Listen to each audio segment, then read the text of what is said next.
When I hitchhiked across the country in 2018, I saw the Appalachian Mountains for the first time. As an Idaho boy growing up in the Northwest, traveling to Montana, Washington, up and down the West Coast, I was familiar with mountains. I'd seen the Rocky Mountains for most of my life, and they stood out like a tall, bold, powerful bodybuilder at a competition. You just knew they were there all the time. The clear skies showed them off, just beautiful. The Appalachian Mountains are different. The first time I saw them in Chattanooga, Tennessee, back in 2018, they reminded me of a seductive mistress of sorts.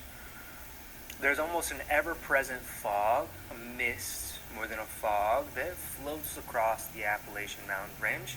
They aren't the biggest mountains, they aren't the tallest mountains, they're covered in greenery. They're not rocky, jagged, and threatening like some of the Rocky Mountains, but they're there. The mist around them almost makes you forget every once in a while that you are surrounded by the mountain ranges. But if you peer through the mist, and maybe even on the brightest days when you can see them a little clearer, you'll see a mountain more seductive than any other that I've ever experienced.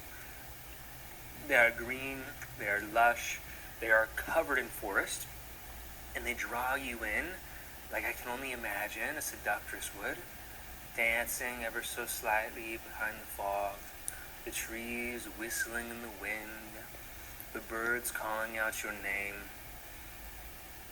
The mountains here are something special.